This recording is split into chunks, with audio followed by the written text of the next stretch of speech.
Convidamos para compor a mesa redonda, que tem como tema resolução de problemas, um tema em contínua discussão. Professora mestre Lúcia Tinoco, da Universidade Federal do Rio de Janeiro.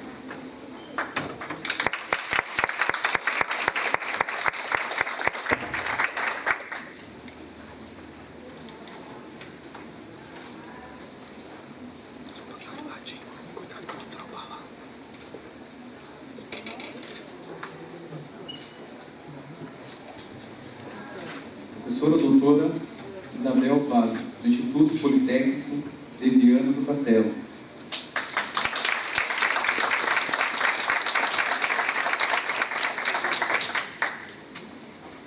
Professora doutora Fabiane Doguti, da Universidade Federal de Santa Maria.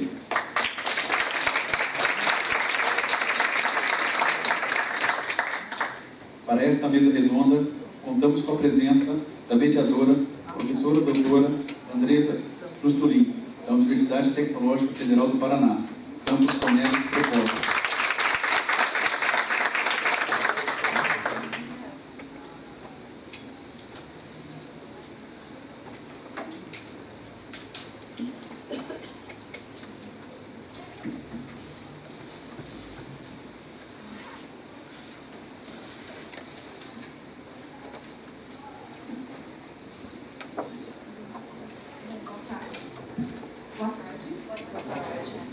Com muita satisfação que nós vamos dar início então à primeira mesa redonda, né, que tem como tema resolução de problemas, um tema em contínua discussão. E uma primeira provocação que eu faço já, né, antes da colocação das professoras é: por que a resolução de problemas é e continua um tema em contínua discussão? E uma outra provocação ainda é: qual a contribuição das nossas pesquisas para o avanço deste campo de conhecimento, a resolução de problemas? Bom, então, cada uma de vocês vão ter 30 minutos para apresentar, né, e depois nós temos 30 minutos para perguntas.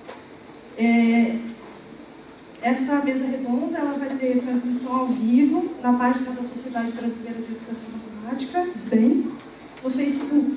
O endereço é facebook.com/educação matemática. Então, ao final das apresentações, online também, nós vamos estar recebendo as perguntas. Bom, então, a primeira é a professora Lúcia. A gente vai seguir a ordem da programação.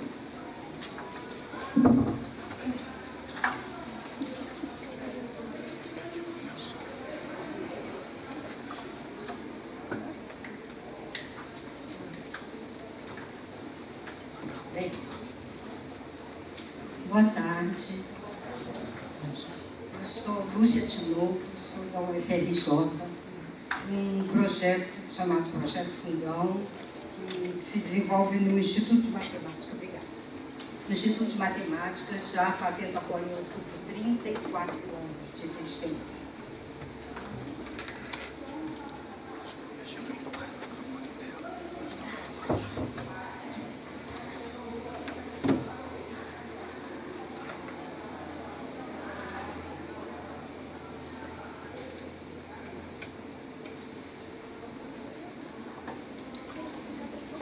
Bem, lá no Fundão, a gente chama, porque nós ficamos dentro de uma ilha que se chama Ilha do Fundão, por isso esse nome. Nós trabalhamos em grupos colaborativos de professores da universidade, professores da escola básica e alunos, futuros professores, para desenvolver subsídios que possam apoiar professores interessados em inovar nas suas práticas em sala de aula.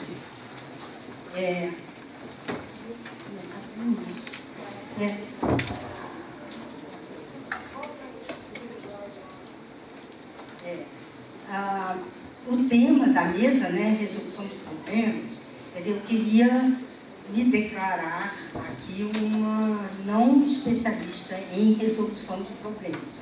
Porém, digamos assim, eu e o nosso grupo todo somos usuários muito intensos da resolução de problemas no sentido de exatamente apoiar as práticas em sala de aula. E é nisso que nós acreditamos, né? Como a gente...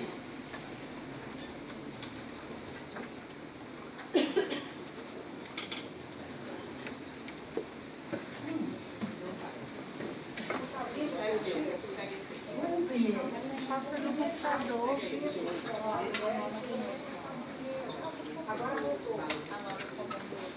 Não, tudo bem. Então, estamos apresentando aqui o projeto, temos a página do projeto e o e-mail, que se alguém quiser alguma informação, estamos às ordens. Nós trabalhamos esses 34 anos ininterruptamente, todas as segundas-feiras, com esses grupos dos quais eu falei. Em relação à resolução dos problemas, como vocês já viram, a gente pegou rapidamente duas citações.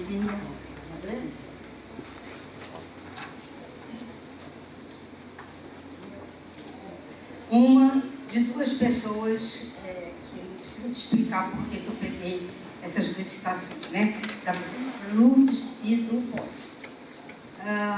Da professora Lourdes, eu queria acentuar essa questão da compreensão, né? Que ela diz que é importante termos a visão de que compreender é o principal objetivo do ensino. Infelizmente, isso é uma coisa que a gente tem que falar, né? Devia ser óbvio, né? Mas a gente tem que insistir, porque principalmente na nossa área de matemática, muito professor ainda acha interessante que ele dê uma aula e seus alunos não entendam nada, né?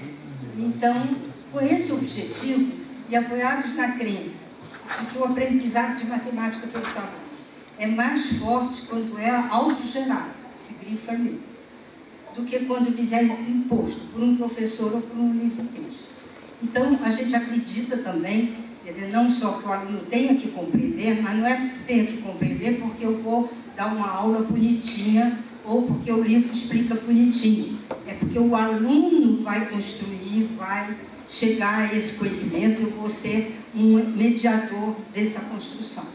Quando os professores ensinam matemática através de resolução de problemas, eles estão dando aos seus alunos um meio poderoso e muito importante de desenvolver a sua própria compreensão. Então, se a gente acompanha um grupo de alunos trabalhando em resolução de problemas, a gente vê perfeitamente em que momento eles compreendem, em que momento eles estão com dúvidas, quais os caminhos que eles tomam, etc.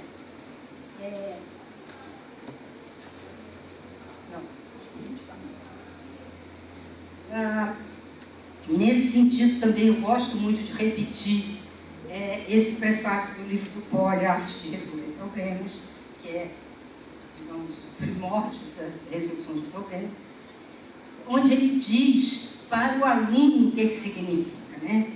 Uma grande descoberta resolve um grande problema. Mas há sempre uma pitada de descoberta na resolução de qualquer problema. Não precisa ser uma coisa, né?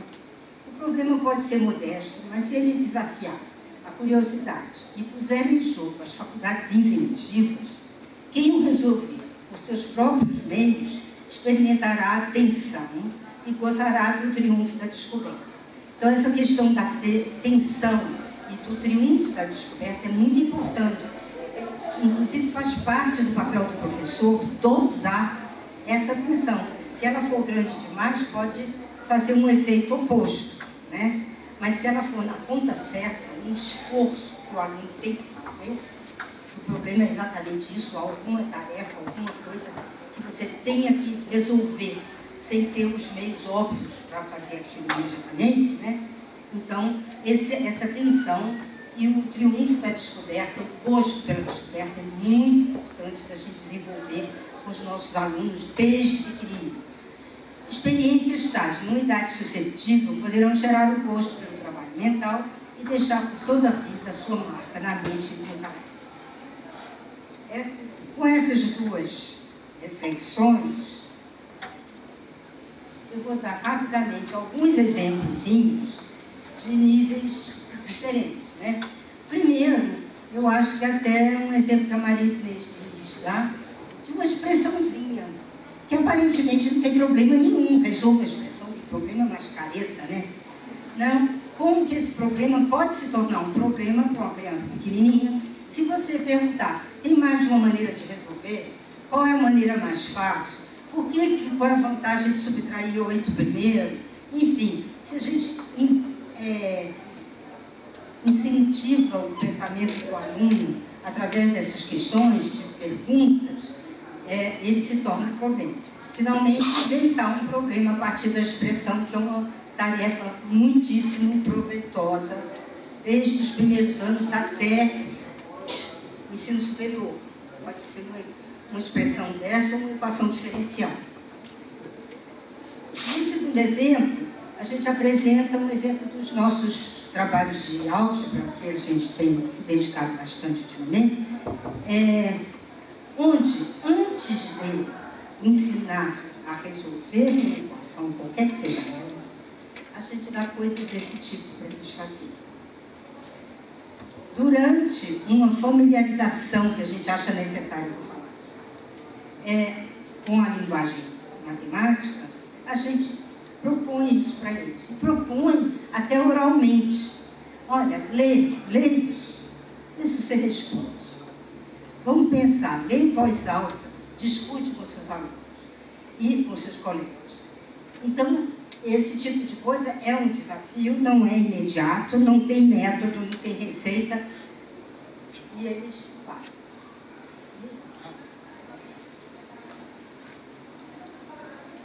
Esse problema, também eu vou falar, infelizmente, rapidinho, você tem uma caixa quadrada com bombons, filas e colunas, com o mesmo número de bombons, e tira um. Será que dá para os restantes, para não ficar naquela caixa faltando um, eu posso embalar em caixas de 8 bombons? Isso, como é que o aluno vai pensar? Traduzindo matematicamente, eu tenho que responder essa pergunta, né? Como é que pode ser o número n, natural, para que o quadrado de n, que é o número de bombons faltando na caixa, menos 1, seja múltiplo de 8? E aí você pensa, se n for par, se n for ímpar, enfim, faz toda uma investigação, que eu vou resumir aqui rapidamente. E se n for par, fica mais ou menos óbvio que não dá, né? N ao quadrado é par, n ao quadrado menos 1 é ímpar, não pode ser múltiplo de 8. Se n for ímpar, n2 menos 1 é par, mas será que é múltiplo de 8? Então a gente precisa lançar mão de recursos algébricos para responder essa questão. Lá é óbvio que 2k ao quadrado 4k2, já respondeu. Mas aqui, olha, se eu representar número ímpar, que aliás não é óbvio, nem um pouquinho, o aluno normalmente não considera que as expressões algébricas são coisas que podem ser úteis a ele para alguma coisa, não. São coisas que ele tem que decorar, tem que somar, subtrair, multiplicar, simplificar, fatorar, etc., sem saber por quê. Então, daí ele diz assim, se for par, eu vou chamar de 2k, se for ímpar, 2k menos 1, isso não é tão trivial assim. Então, elevando ao quadrado e tal, você tem aquele 4k vezes k mais 1. Daí tem toda a parte conceitual e a ligação com a aritmética, que ele tem que deduzir que aquilo ali é um múltiplo de 8, qualquer que seja k. Por quê? Se k for par, 4k é múltiplo de 8. Se k for ímpar, k mais 1 é par. Então, 4 vezes k mais 1 é múltiplo de 8. Então, não é uma tarefa trivial, mas é muito instigante. Embaixo eu tinha feito para 2k menos 1, que é exatamente a mesma coisa, tá? Bom, só mais um exemplozinho de raciocínio espacial. Uma planificação desse tipo, assim, que dá um sólido estranho, se a gente montar, a gente costuma desafiá-los colocando aquelas abas todas, que, infelizmente, eu estou contando o fim da história, não são necessárias, né? Só precisa 5, e ali tem 6 abas. Qual é a aba que está sobrando? Então, eles exercício de visualização espacial interessante. Depois você pode dar 2 classificações dessa, mandar eles juntarem e justapor os sólidos que obtém de modo a formar um tetraedro regular. Esses sólidos, sim, são os sólidos que são falsos prismas, né? As partes não são paralelas, então não são prismas. Então dá muito para você, enfim, explorar muita coisa a partir dessa atividade. Então, nesse trabalho, a gente tem que observar.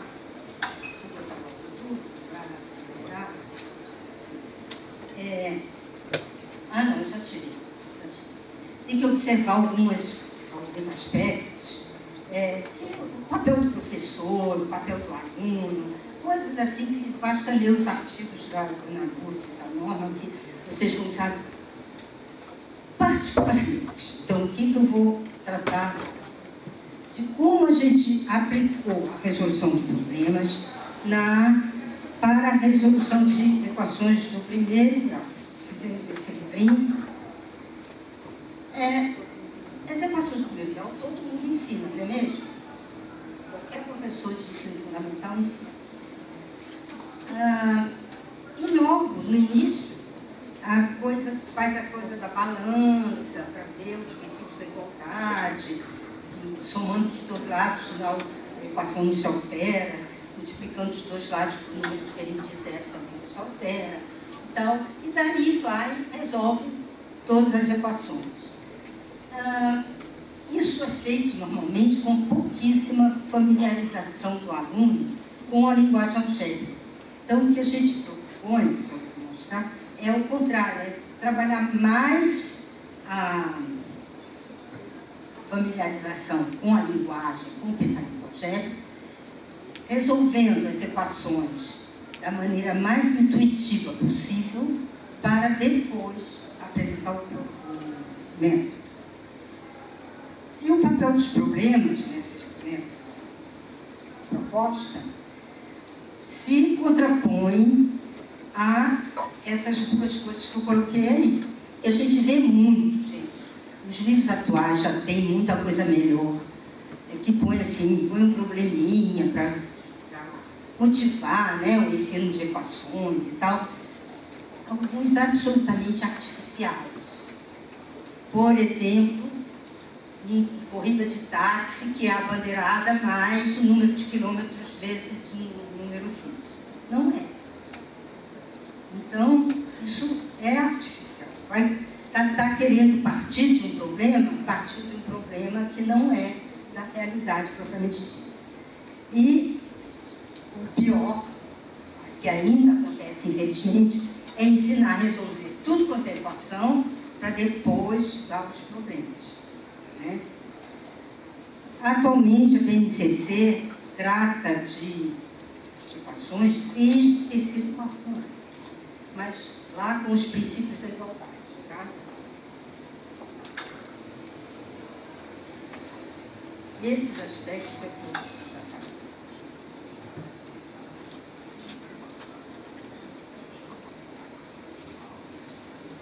Voltei, né?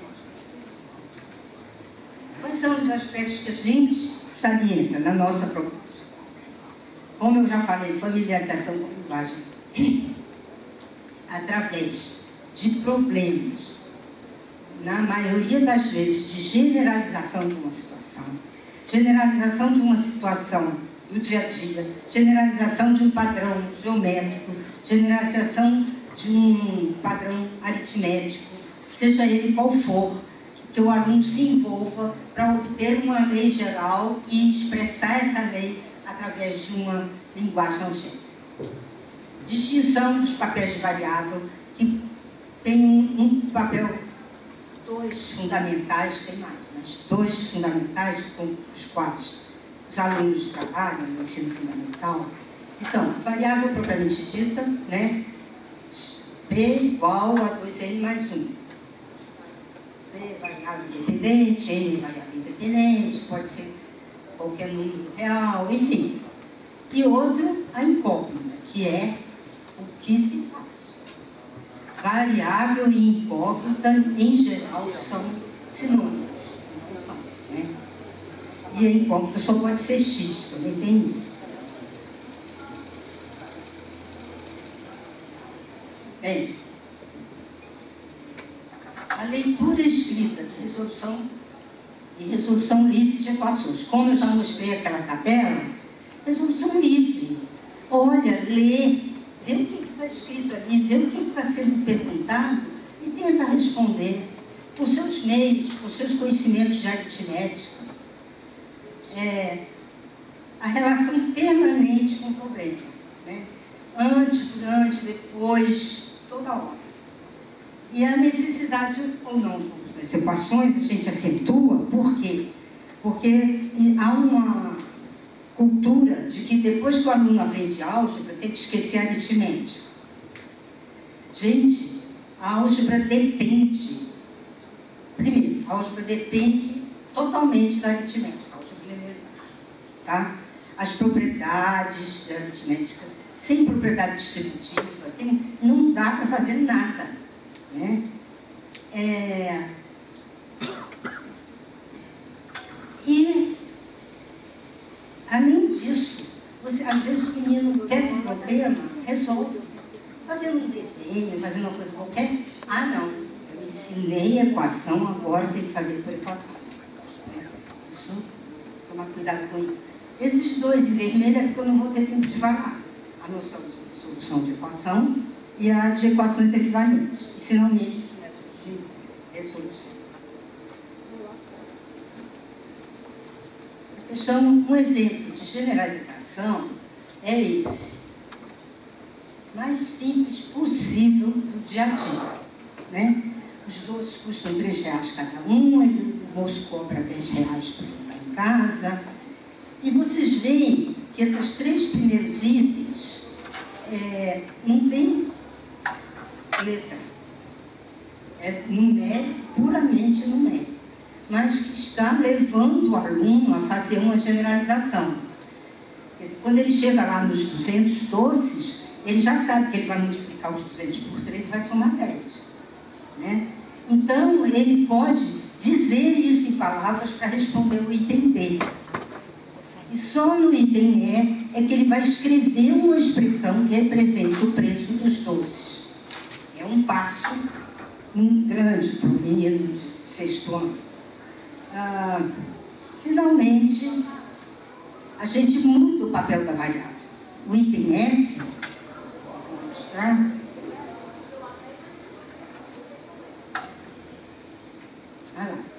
O A, B e C faz só a continha. Multiplicou por 3, somou 10. Aí já vai entendendo o processo geral, a regularidade do fenômeno. No D, generaliza em palavras. Olha, eu multiplico por 3, somou 10. Assim, não precisa de... Depois ele passa para a expressão algébrica. Essa passagem do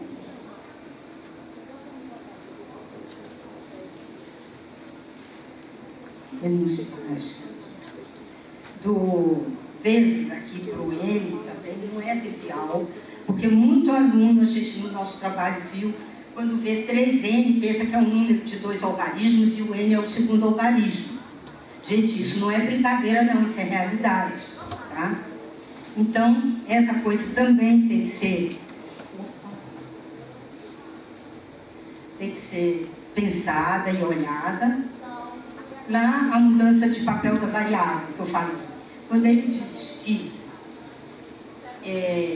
com R$370, quantos doces ele pode comprar, ele vai igualar 3N mais 10 a 370 e vai resolver uma equação. Né? O N aí passa a ser um incógnito. E isso tem que ser sinalizado, tem que ser feito milhares de vezes para poder internalizar essa ideia. E posso fazer outras perguntinhas para explorar. Então, a gente traz aqui que o Arcave, uma das coisas que a gente aprendeu com o Arcave, ele diz que resolver a equação é diferente de realizar manipulações padronizadas para obter o valor da incógnita. Ele diz, ler significativamente as relações envolvidas na equação observar e questionar como e o porquê do resultado encontrado. Quer dizer, isso a gente salienta muito, todo mundo que trabalha com resolução de problemas salienta isso, né? Exemplos que ele sugere fazer sem lápis e papel são essas duas equações. Se a gente observar lá,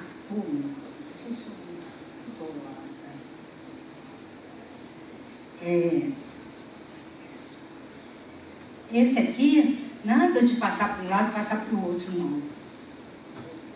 X é 2. Por que x é 2? Porque 3x mais 2 dá 4x. Então, se aumentou um x, é porque x é 2. Acabou.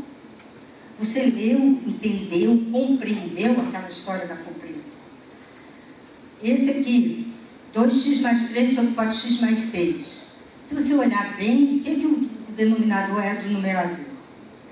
É o dobro. Então, não pode ser 2 aquela fração, né? Então, isso não tem solução, né? Enfim, exemplos desse tipo precisam ser muito trabalhados antes de começar a dar processo de resolução de preocupação. Finalmente, novamente a gente traz o Arcádia quando ele diz a relação com os problemas, né? Os indivíduos que sabem executar as manipulações, mas não consideram a possível relevância dos símbolos para revelar a estrutura do problema que despertou a curiosidade, não desenvolvem integralmente seu sentido de si. E aí, a gente dá tarefas como essa, por exemplo, que é dar uma lista de problemas, uma lista de equações e mandar os alunos associarem. De preferência que tenha nas equações e nos problemas números bem parecidos, para eles serem obrigados a olhar a estrutura matemática do problema, e não se o problema tem 180 no seu enunciado ou não tem, tá? Outra tarefa que a gente trabalha muito é mandar inventar problema a partir de uma equação. Isso para eles verem a relação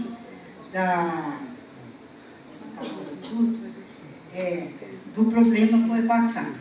O segundo aspecto é esse. Se a equação associada a cada problema é única. Não. O aluno pensa que mas não é. Eu dou um exemplo aí mais fácil possível, onde se ele escolhe como incógnita o número de votos do Lucas, ele tem uma equação cuja solução é 11. Se ele escolhe como incógnita o número de votos da Francisca, ele tem uma equação que a solução é 13, né? Então, não são nem equivalentes, não é dizer, não é única, pode ser equivalente, não. Só pode ser diferente mesmo. Aqui só... essa aqui, não sei se você enxerga, é uma solução de tentativa e erro de uma menina que nunca tinha visto resolução de equação. Aí ela vê, dos 30 votos, ela tira os 6 da Sandra, divide por 2, aí, como um teve 2 a mais do que o outro, ela distribui e chega à solução certa. Isso é altamente incentivado. Bom, o terceiro aspecto é a diversidade de estratégia, incentivar isso. Esse problema, quer dizer, Carlos tinha uma quantia, que a gente não sabe qual é, João tinha outra. Carlos deu a quarta parte que ele tinha para o João, os dois ficaram com a mesma quantia. Olha, você pode montar uma equação, resolver, achar 16. Tá? Que,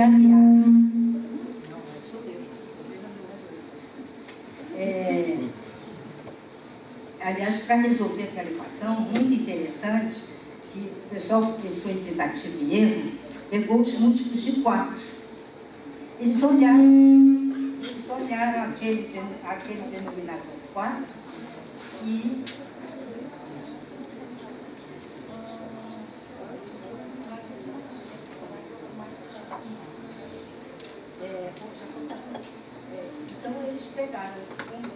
quadros do denominador, pensar nos quadros e acertar. Né? Agora, olha essa solução aqui que interessante. Se ele pega a quantidade total que Carlos tinha, chama de X, divide 4, esse aqui é o que ele deu para o João, e isso aqui é o que o João recebeu. Então, quando ele deu X sobre 4 para o João, o João ficou com 8 mais uma parte igual que ele deu, né? Então, isso aqui é 8 mais X sobre 4, isso aqui é 8. Então, X é que ele pedacinho 4, total é 16. Né? Então, enfim, eu não vou dar os outros exemplos, quer dizer, como a gente ensina a resolver o problema. Aí eu faço propaganda do livro, no livro tem, que é o de menos, são os processos intuitivos que a gente pode trabalhar antes de aquela coisa que passa para lá, passa para cá, de os lados a mesma coisa, soma, enfim, não usam os princípios aditivo e multiplicativo da igualdade antes de, digamos assim, exaurir as possibilidades de resolver os problemas com compreensão e pensando, e lendo, e escrevendo expressões algébricas, tá? Eu vou mostrar só as referências aqui no final.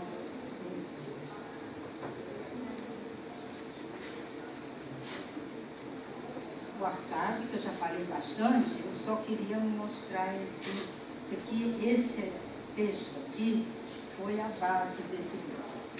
É um texto do livro das ideias da álgebra, que é do NCTM, foi traduzido pela editora atual, e que é excelente, todo mundo devia ler.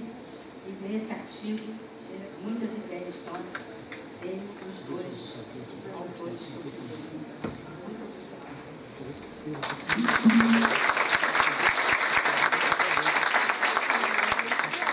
Agradecemos a professora Lúcia, né, e a gente passa a palavra para a professora Maria Isabel.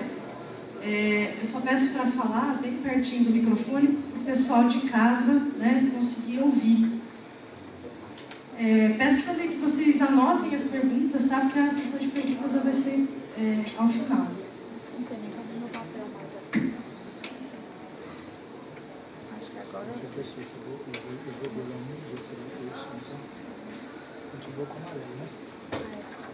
Boa tarde a todos.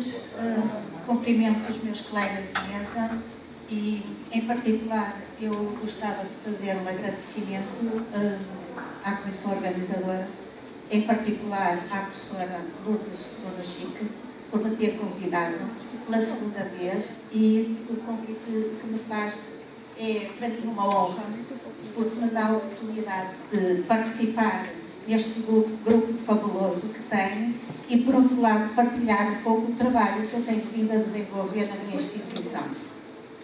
O que eu vos vou trazer aqui é um pouco o que temos andado a fazer já há alguns anos sobre resolução de problemas e, em particular, estudar as potencialidades da visualização na compreensão e resolução de problemas.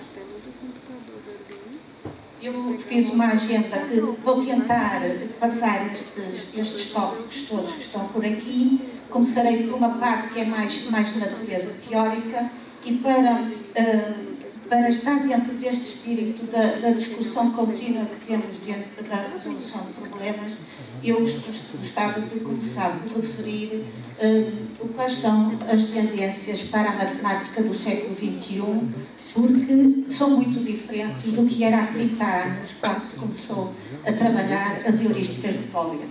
Depois vou tentar mostrar um pouco a questão do que é isto do procurar ver, como uma estratégia de resolução com base na visualização, e então depois passarei para alguns exemplos que tentam ilustrar estas potencialidades e, por outro lado, iria acabar com uma estratégia que estamos a implementar presentemente, que se chama Gallery Walk.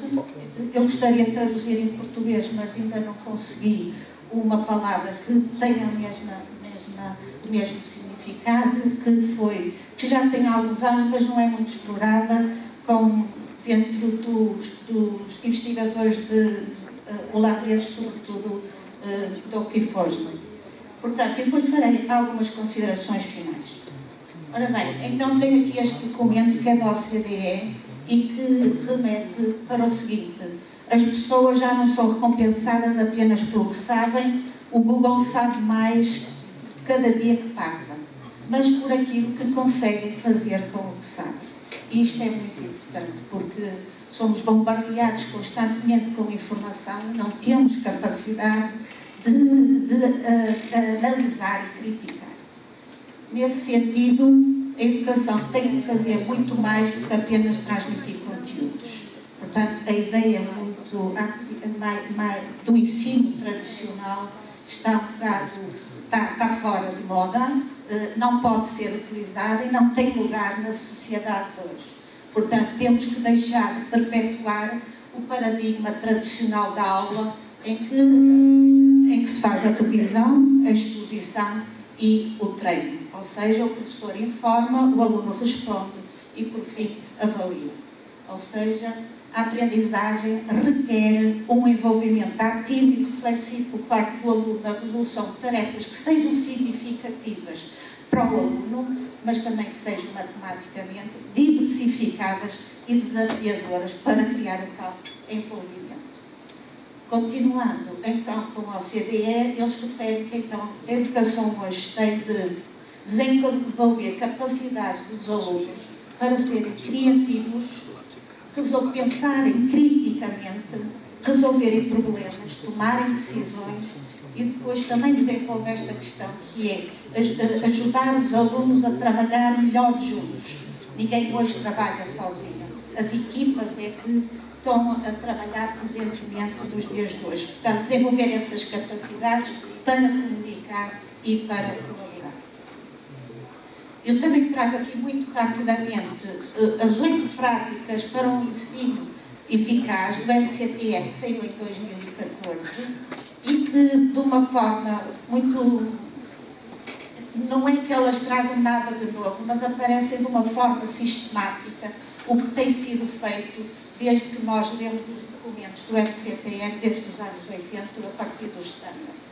E são elas: estabelecer objetivos muito bem precisos, focados na aprendizagem, fomentar tarefas que promovam o raciocínio e a resolução de problemas, usar e relacionar representações matemáticas que são fundamentais para comunicar e para resolver os tais problemas.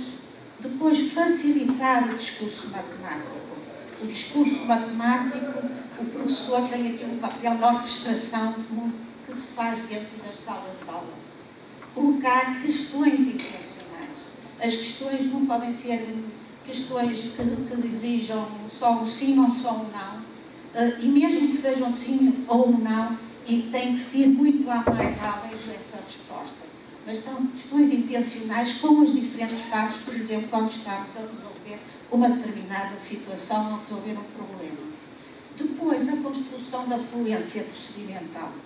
O ensino tradicional ficou marcado muito pela questão do treino e da prática. E ela é importante. Nós precisamos de ser fluentes a resolver equações, a saber a tabuada e a fazer outras coisas. Mas elas têm que ser apreendidas, primeiramente, com compreensão dos conceitos. E é para saber o porquê dessas regras que muitas vezes nós usamos e que os alunos usam sem perceber nada do que estão a fazer, apenas uma manipulação numérica e simbólica. E, por fim, apoiar o esforço produtivo na aprendizagem matemática. Temos que apoiar todos os alunos. Muitas vezes temos baixas expectativas sobre os nossos alunos fazem e devemos valorizar o trabalho que todos fazem. E, por fim, recolher e usar a evidência sobre o pensamento dos alunos para avaliar as nossas práticas e avaliar os conhecimentos que os alunos têm. Deste modo, o tal ensino tradicional deve dar lugar a um ensino mais de natureza exploratória, em que o aluno partilha na construção do seu conhecimento. O professor é um orientador, um orquestrador do que se passa dentro da sala de aula. Devemos fazer um recurso à tecnologia, é impossível não fazer hoje, e a avaliação deve ser reguladora das aprendizagens que se vão fazer.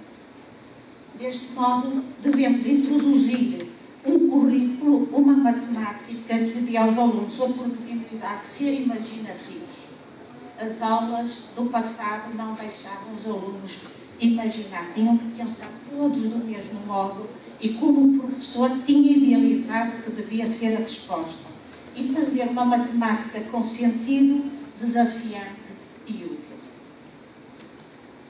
Deste modo, eu queria chamar aqui, trazer aqui esta frase do Foglia, que eu gosto muito, porque eu fui sujeita a este ensino quando andei na escola, é que ele diz: para despertar os jovens para a matemática, os problemas devem ser divertidos, devem ser desafiantes. Não aqueles enfadonhos problemas que não lhes dizem nada, não os problemas de calcular taxas e impostos. Então é assim que vamos motivar os nossos alunos, não é? Uma criança de 9 anos não vai ficar entusiasmada a fazer estes problemas. De facto, terá que os fazer porque o professor os obriga.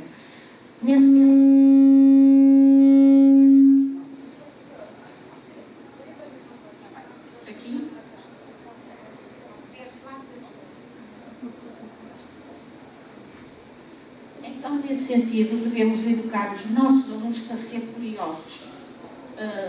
Não sei como é que se passa aqui, mas, infelizmente, em Portugal, os nossos alunos são muito pouco curiosos. São pouco persistentes. Desistem logo à primeira e não têm iniciativa. E eu penso que, não me digam como é que isto se faz, não me perguntem, porque não terei uma resposta muito assertiva, mas é isto que eu acho que devemos fazer com os nossos alunos. Continuando, então a resolução de problemas deve ser parte integrante do currículo, permitindo aos alunos criar e interpretar uma situação, quer isto dizer, escrever, explicar e comunicar. Voltando ao que o NCTM refere, ele diz que o ensino eficaz da matemática deve envolver os alunos na resolução e discussão de tarefas que promovam o raciocínio e a resolução, que permitam múltiplos pontos de entrada e estratégias de solução variadas.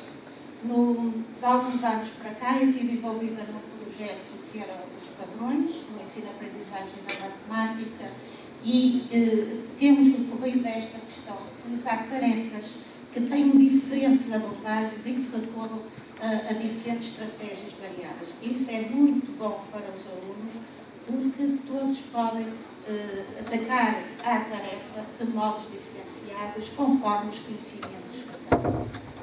Para resolver tais tarefas, devem ser capazes de compreender, usar diferentes conhecimentos, representações e estratégias e movimentarem-se de modo flexível. Não podem estar fixos apenas numa coisa. Tem-se ter alguma flexibilidade nestes aspectos todos. Dentro da sala de aula, o que faz a diferença são as tarefas. Tirado o professor, são as tarefas, que são toda a base do trabalho da sala de aula. Nós, em particular, destacamos as tarefas com características visuais, porque podem ajudar os alunos a ultrapassar algumas dificuldades que tenham com conceitos e procedimentos, resolvendo com sucesso uma dada situação problemática. Há situações que, se o aluno não souber a área de uma determinada figura, não consegue fazer. Mas se debruçar sobre as características da figura e tiver o que alguns autores chamam de olho geométrico, que é poder destacar as propriedades da figura que lhe vão poder resolver a situação ou ser um caminho para desbloquear o caminho para outra resolução. Deste modo, os professores devem prestar discussões produtivas à volta das tarefas que proporcionem usar diferentes representações de raciocínio e resolução. E aqui eu vou tentar chegar ao fim, que penso que tenho mais acertados que o tempo, que é tal chamar a atenção para a galeria. Então, o que é que eu pretendo quando estou aqui nas 15 já? Então, eu vou tentar. tem a ver com as questões da percepção do sensível e da percepção que a gente tem do nos rodeia, e temos que aprender a ver.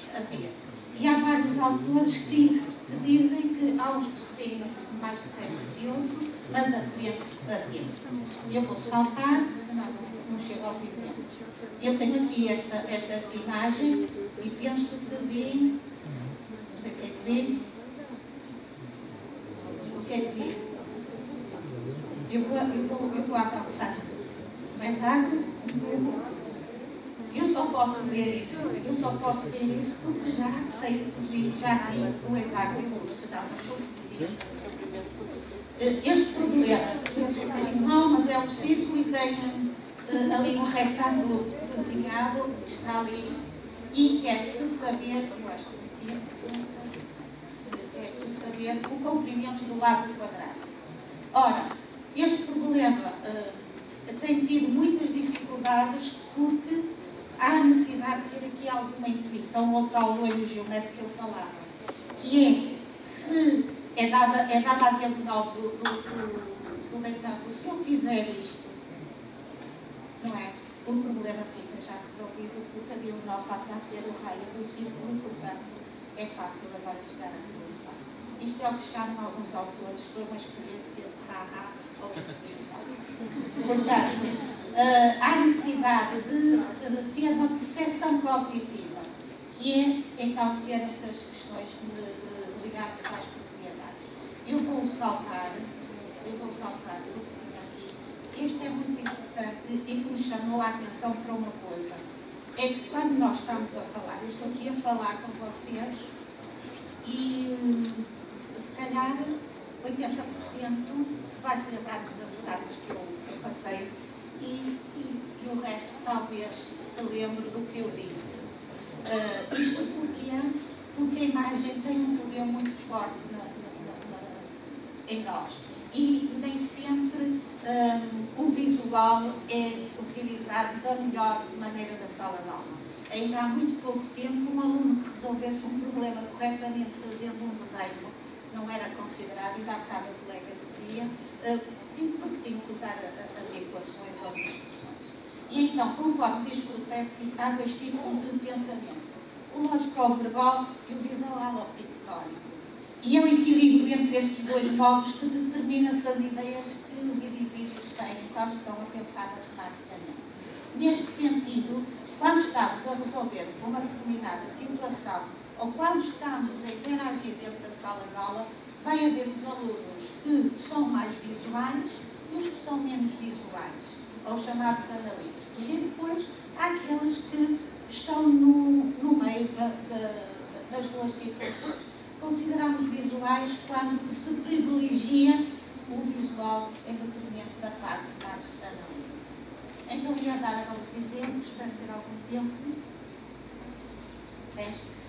Então, por exemplo, eu quero dizer que eu trabalho com alunos até ao 7º ano, portanto, 13 anos, portanto, sou ensino fundamental, certo? Por exemplo, esta fração de representa a parte de atividade. Só há uma maneira de fazer isto, que é puxar tudo para trás da forma, porque eu não tenho mais dados. E este tipo de trabalho tem a ver com olhar para a figura e tirar algumas propriedades. Outro, por exemplo, é este: tenho aqui um círculo e tenho um triângulo escrito e círculo escrito. E quero saber qual é a razão entre os dois triângulos. E se eu fizer isto com processos analíticos, eu consigo fazer, mas tenho que saber. E não é muito fácil. Tem para aqui uns cálculos que depois, se quiser, pode-se fazer. Mas se tiver o tal intuição, eu posso ver aquele triângulo de outra maneira. E se eu vir assim, as coisas tornam-se mais fáceis. Ou seja, se eu fizer uma rotação em torno do centro de 60 graus ou uma reflexão a passar ali pelo centro dos triângulos, e agora eu facilmente digo que é um plano. Eu não estou aqui a tentar dizer que a parte algébrica não se use. A álgebra é muito poderosa, as fórmulas e as expressões instruções são muito poderosas, mas aqueles alunos que eventualmente tenham alguma dificuldade com o conhecimento matemático, têm outros modos de fazer e o que a Presmeg, norma Presmeg chama, é aquilo que ela chama uma solução dinâmica. Tenho aqui outro exemplo de comprimento, tenho aqui um quadrado e tenho ali uma figura, um cálice, com arcos de circunferência. Acontece precisamente a mesma coisa. Os alunos que fizeram isto fizeram os processos normais, mas houve quem fizesse aquela, são 3 alunos que fizeram de 3 maneiras diferentes. Apresentaram soluções dinâmicas. Não se está a ver muito bem, não sei se percebem, mas há uma compensação das figuras. Esta aqui não é bem visual, é mista, porque utiliza apenas recursos, também natureza visual. Eu este vou passar à frente, que a colega já fez um partido, que é um problema normal de trabalho, não tem nada a ver com geometria, e que normalmente o que os alunos fazem é manipulação, e sem muito significado, ou muitos nem sabem como é que vão começar. E o desenho ajuda a fazer, utilizando o chamado modelo da barra, o modelo retangular. E aqui, este desenho tem informação que o problema tem, e visualmente a gente chega à resolução. Este modo ou este, que seria um exemplo mais simples. Eu vou passar. Este é o que a gente trabalhou, que é dentro do pensamento algébrico, que é um problema bastante conhecido, já tem alguns anos, e que é saber vários modos de contar e de ver os quadradinhos que tem cada aluno. E estudar várias hipóteses, não é? E posso fazer para cada um uma determinada generalização. E o que é interessante mostrar é que eles são regras equivalentes, são diferentes modos de ver. Portanto, é uma boa maneira de trabalhar a manipulação numérica e algébrica de uma forma contextualizada. Ver diferentes expressões, traduzir em modo de ver e partir daqui para a generalização. Então, queria chegar aqui então, a análise de bloco. Não sei se já ouviram falar. Não? Mas então é isto. Estou a trabalhar agora esta parte da resolução de problemas e estou a ter alguns resultados interessantes. A Galeria Walk é uma atividade de sala de aula que permite que os alunos tenham a oportunidade de disponibilizar o trabalho à volta da sala numa perspectiva muito semelhante à dos artistas quando expõem os trabalhos numa galeria. Portanto, há uma tarefa que o professor põe, fazem em grupo e depois distribuem pela sala, ou se não houver espaço, fora da sala. E, então, os alunos são convidados, então, a fazer o trabalho, a colocá-lo em postas, distribuí-los, e todos têm que percorrer o trabalho dos outros e tem que ser analisado e criticado. Portanto, eles podem, isto agora vai depender de como é que o professor quer, estão a ver aqui, estão a passar pelos postas e estão a pôr as dúvidas, as anotações, comentários. No final, cada grupo recolhe um póster com as anotações, discute em grupo e vai haver uma discussão geral. Portanto, depois há uma partilha dos comentários e das discussões que foram feitas. Isto tem grandes vantagens. É que eles dizem que sentiram-se à vontade de escrever e não de estar a discutir com o colega em público ou a colocar questões. E, por outro lado, também lhes permitiu levantar os mais pequeninos, dizem que conseguem, estão muito tempo sentados e isso também lhes permite andar pela sala.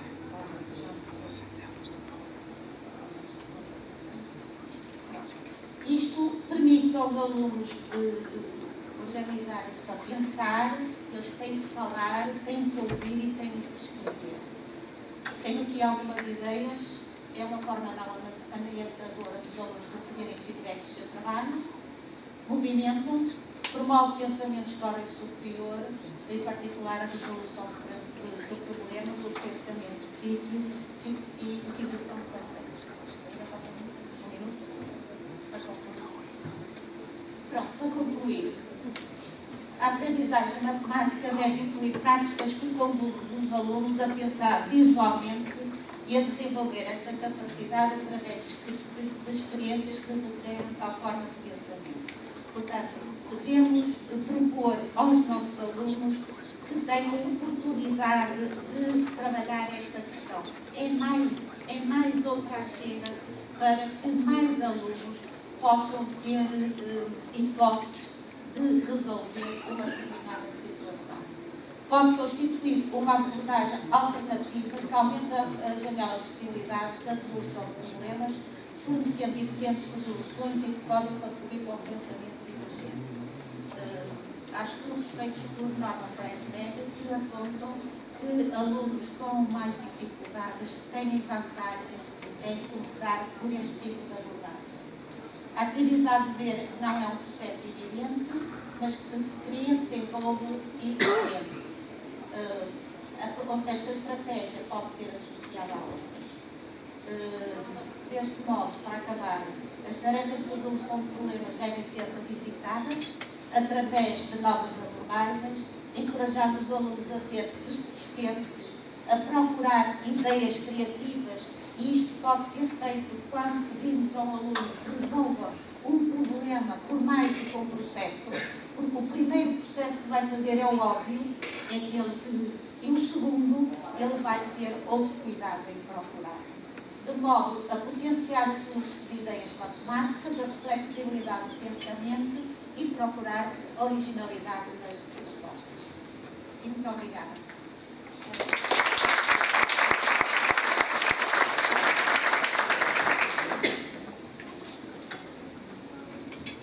Obrigada, professora Maria Isabel. Convido a professora Fabiane.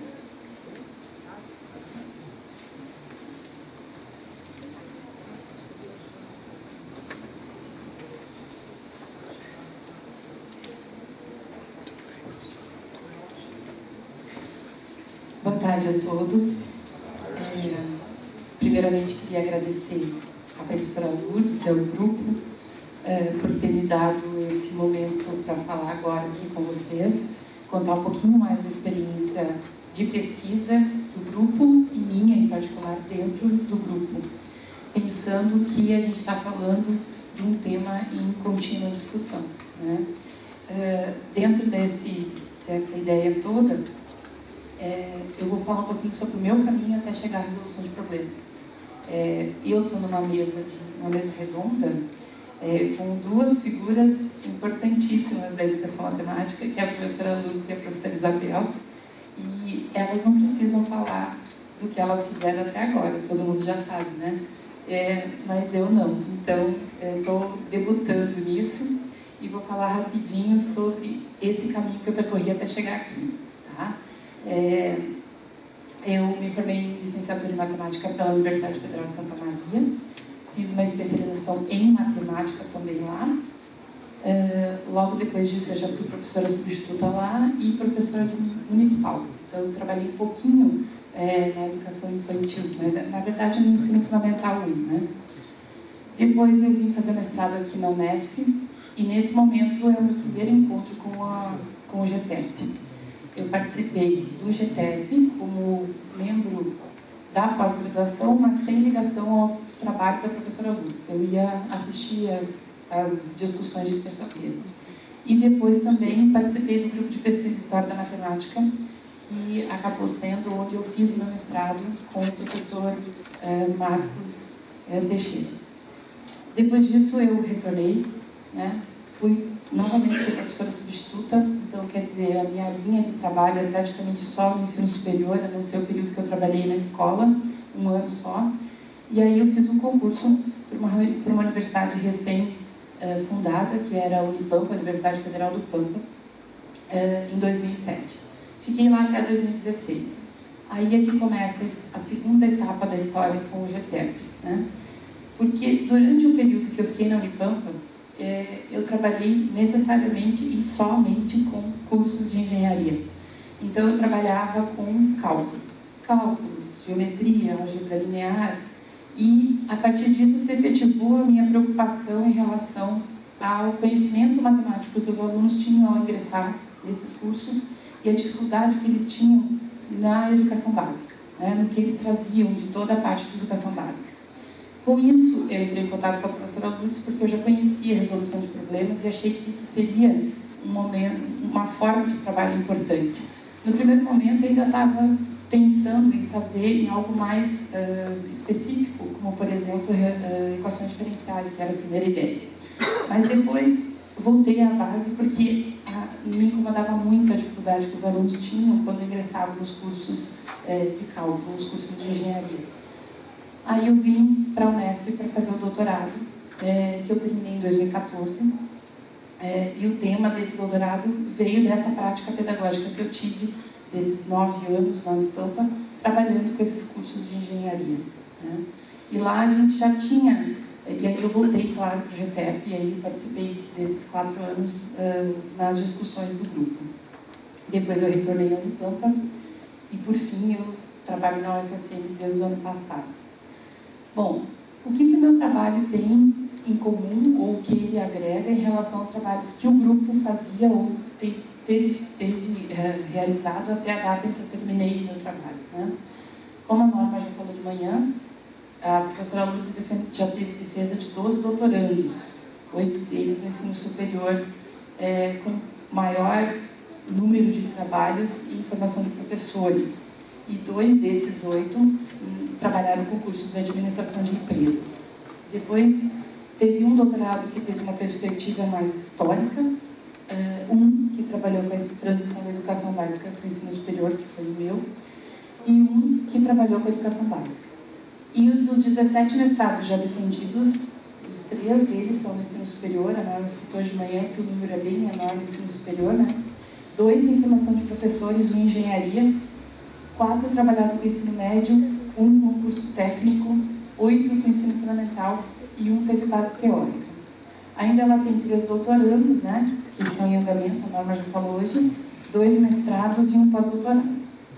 Bom, esses que estão grifados, que são 2 de administração de empresas, o meu da transição da educação básica para o ensino superior e de engenharia, é que tem correlação entre si e que são diferentes em relação ao ensino superior dos demais, né? Porque os demais são em formação de professores, tanto o mestrado quanto os doutorados. Os que têm correlação são os do professor Marcos Vinícius, que trabalhou História da Matemática e Resolução de Problemas, o do professor Walter Pauletti, que é um doutorado, que trabalhou com a disciplina de Matemática e suas aplicações para um curso de Administração de Empresas, e o da professora Norma, que também trabalhou num curso com a disciplina de Matemática, né, um curso relacionado à Administração de Empresas. E aí entra o meu, que vai tentar ligar um pouco do conhecimento da educação básica com o conhecimento do ensino superior. O meu trabalho chama um curso de matemática básica através da resolução de problemas para alunos ingressantes da Universidade Federal do Pampa, no campus Alegrete. Esses são todos os campos que a Unipampa tem, né? Ela tem 10 unidades. Eu trabalhava no Vermelho, que é onde a gente desenvolveu o trabalho, que é na cidade de Alegrete. Bom, como é que a gente pensou em fazer isso então? Com base na minha prática pedagógica e no que a gente estudou durante o período aqui do grupo, no GTEP, não tínhamos muitos trabalhos para nos espelhar em relação a essa transição da educação básica para o ensino superior. Esse, então, foi um dos temas que nós tivemos que abordar bastante, estudar e tentar fazer problemas, ou elaborar problemas, selecionar problemas que nos ajudassem nessa transição, né? Que tem toda essa problemática do que as professoras falaram antes, das dificuldades que os alunos já trazem desde o ensino fundamental, carregam para o ensino médio, e muitas vezes têm muito conhecimento só simplesmente procedimental, né? Não têm um conhecimento, eles não conseguem pensar conceitualmente, eles vão só para o procedimento. Você pergunta para eles por que você fez isso, e ele responde, porque tem que fazer ao quadrado, por exemplo, ou porque eu aprendi assim, ou coisas do tipo. O trabalho tinha um enfoque, então, a importância do conhecimento matemático da educação básica para a graduação. Ele não se insere necessariamente no ensino superior, e muito menos na educação básica. Ele está mesmo numa transição, que é a necessidade dos conteúdos da educação básica para quem vai para a área tecnológica, quem vai trabalhar, por exemplo, com as engenharias ou com os cursos de ciências exatas, né? E a ideia era investigar o uso da metodologia de ensino, aprendizagem e avaliação de matemática através da resolução de problemas na forma de um curso de matemática básica. Claro que a gente teve que pesquisar outras coisas, não só a metodologia ou só a transição, né? Então, a gente viu a resolução de problemas no ensino superior, quais são os trabalhos que têm sido feitos, estudamos sobre isso, trabalhamos com a matemática da educação básica necessária para o ensino superior, e aí pensando nos documentos, que são os parâmetros curriculares, que são as diretrizes curriculares para os cursos de licenciatura, os cursos de engenharia, e também dos cursos de matemática básica, que aí a gente foi fazer um inventário desses cursos no Brasil. E percebemos que, com nomes distintos, por exemplo, curso de matemática básica, curso de nivelamento, curso de pré-cálculo, todos eles se inserem dentro dessa perspectiva de transição da educação básica para o ensino superior. Todos eles tentam, na verdade, fazer com que essa transição ocorra de uma forma mais suave. Na Unipampa, nós já havíamos tentado fazer algumas versões para esse curso de matemática básica, chamado de nivelamento lá, por 4 anos, né? E sempre fizemos de formas diferentes, tentando fazer com que ele fosse realmente útil, né? E nos ajudasse depois nas disciplinas iniciais. Por exemplo, um dos anos a gente fez ele antes do início das aulas, como um curso de nivelamento mesmo, presencial, os alunos foram lá, fizeram 30 dias de aula com a gente, depois fizemos ele concomitante, iniciando as aulas e iniciando o curso também. Depois fizemos esse curso como uma DCG, uma disciplina complementar de graduação, ao longo do semestre. Depois fizemos esse curso ainda numa outra tentativa com um recurso de tecnologia através da plataforma Moodle, com alunos que fizeram tutoria para a gente. Bom, o trabalho em si, então, tinha a seguinte pergunta: quais são as contribuições do curso de matemática básica, utilizando a metodologia de ensino-aprendizagem e avaliação de matemática através da resolução de problemas, para auxiliar os alunos ingressantes nas disciplinas de matemática, em particular do cálculo 1, no ensino superior? Essa foi a ideia do trabalho, que partiu da minha prática pedagógica, por isso eu contei para vocês aqueles primeiros passos iniciais. O núcleo básico que nós tínhamos de disciplinas era esse: geometria analítica, cálculo 1, álgebra linear, cálculo 2, cálculo 3, equações diferenciais 1, cálculo numérico e equações diferenciais 2. Essas eram as disciplinas comuns para os cursos que a gente tinha de engenharia lá.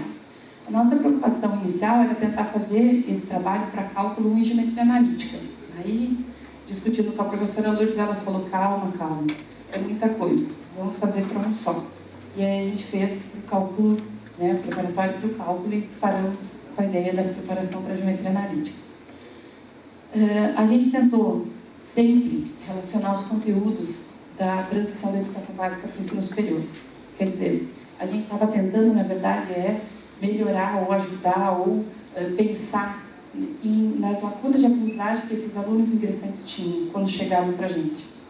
Com isso, é claro que a gente fez várias avaliações diagnósticas antes e percebia mais ou menos quais eram os pontos em que eles tinham problemas de defasagem, né? Depois a gente tinha esses cursos de nivelamento que já nos ajudaram a ter uma ideia do que estava acontecendo com os alunos. E a gente sabe que esses cursos de nivelamento, quando a gente vai fazer um mapeamento, eles estão em quase todas as universidades hoje do Brasil. Não precisa ser uma universidade particular, pode ser uma universidade pública, e ele está em diversas formas. Assim como eu falei para vocês que a gente fez várias tentativas, tem muitas tentativas também ao longo aí de só avaliando as universidades. Se vocês forem dar uma olhadinha, vocês vão ver que tem muitos cursos que já dão esse nivelamento, né? Seja com o nome nivelamento, matemática básica, assim por diante.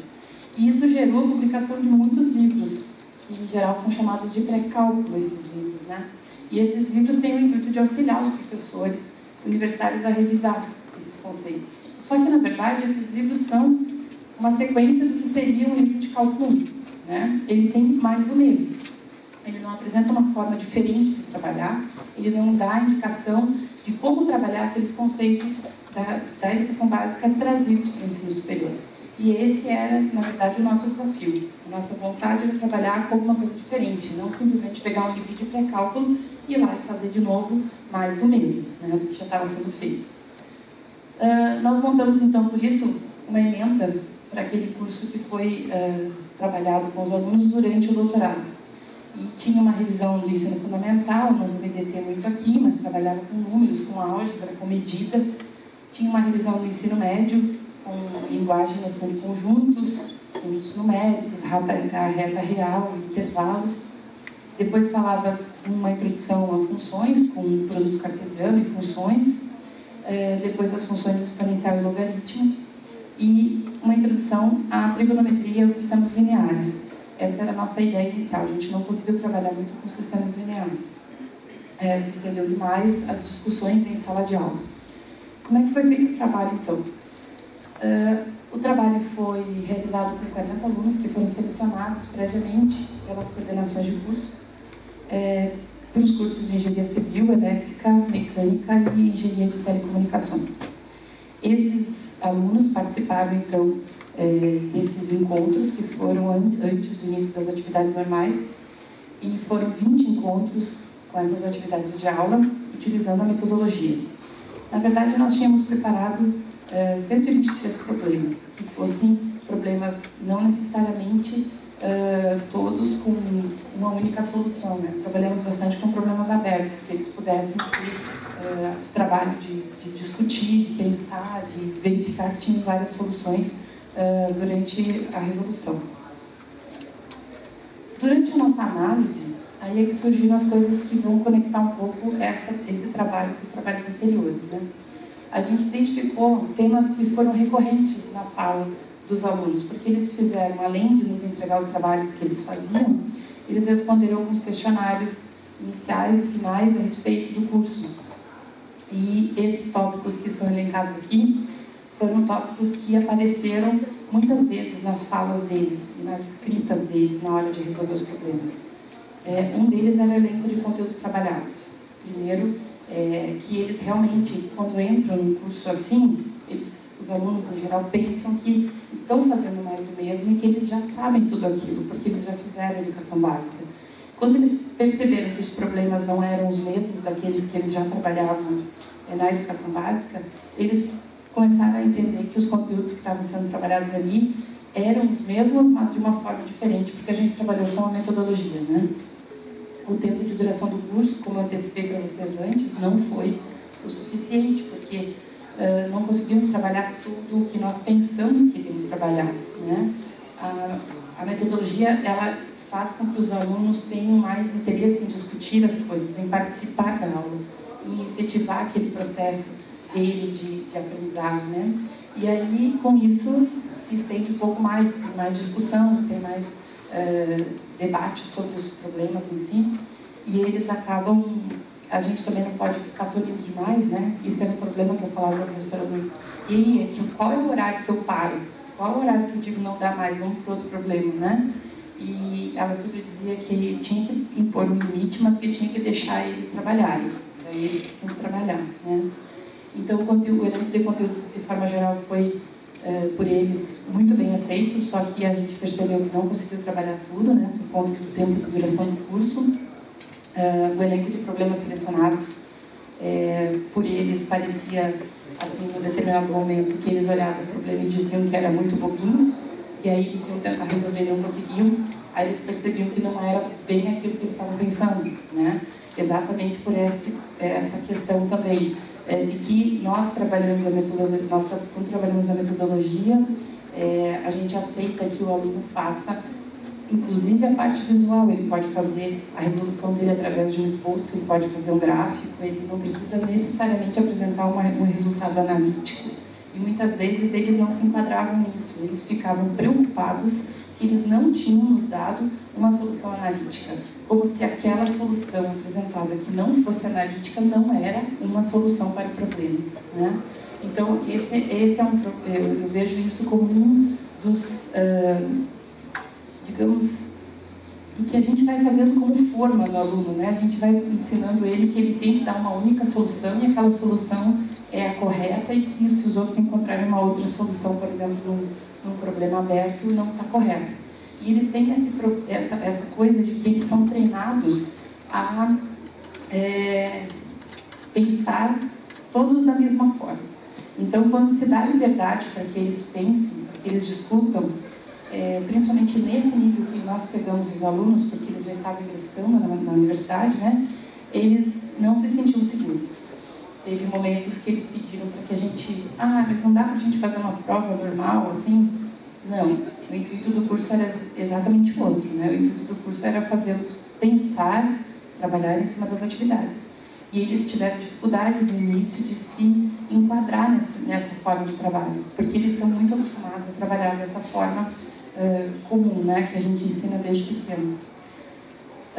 Nesse momento, a gente percebeu a diferença entre o conhecimento conceitual dos alunos e o conhecimento procedimental. Eles são muito bons, ou melhores, assim, dizendo, no conhecimento procedimental. Eles sabem o que eles têm que fazer. Como a professora Isabel falou, a questão visual é muito forte, né? E em um determinado momento, você aprendeu durante o ensino de álgebra, por exemplo, que eu tenho que passar do outro lado, né? E aí ele sabe que ele tem que passar para o outro lado. Mas se a gente perguntar, mas por que ele tem que passar para o outro lado? Qual é a operação que a gente está fazendo aqui? O que está acontecendo nesse passar para o outro lado?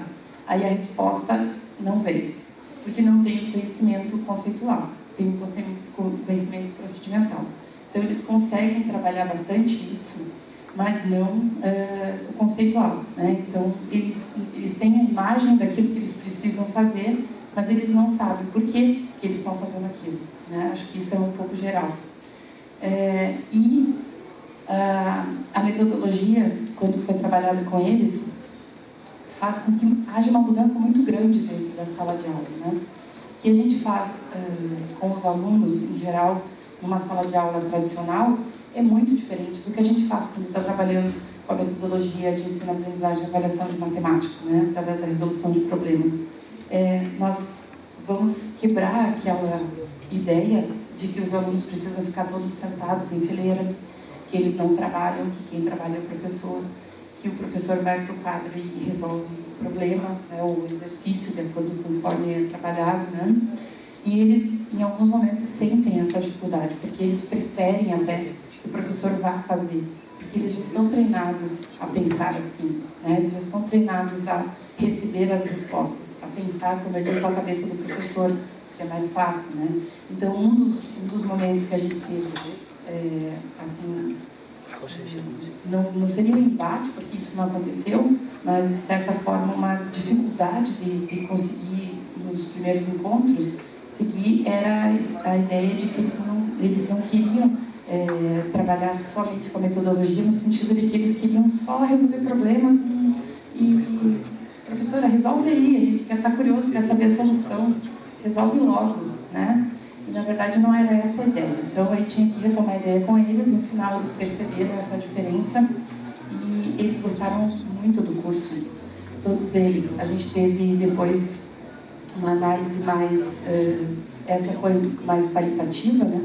Nós tivemos uma análise quantitativa e dos nossos alunos, que eram os 40 que ingressaram, 4 deles acabaram desistindo, inclusive, do curso de graduação. Então, a gente finalizou com 36 alunos, e desses 36 alunos, que correspondem a 90%, todos eles foram aprovados depois da disciplina de cálculo 1, que não fui eu que ministrei. Então, isso foi interessante também, porque não fui eu que fiz a sequência, para que não parecesse que eu dei o curso e posteriormente fiz o cálculo 1, e por isso eles teriam sido aprovados, né? Eles fizeram com outros professores, porque eu estava afastada fazendo doutorado, e eles tiveram o aproveitamento. A gente fez também um cruzamento com uma outra turma que não tinha tido a resolução de o nosso curso com resolução de problemas, e nessa outra turma o aproveitamento já no cálculo foi bem inferior, e o que dá para salientar muito é o comprometimento deles.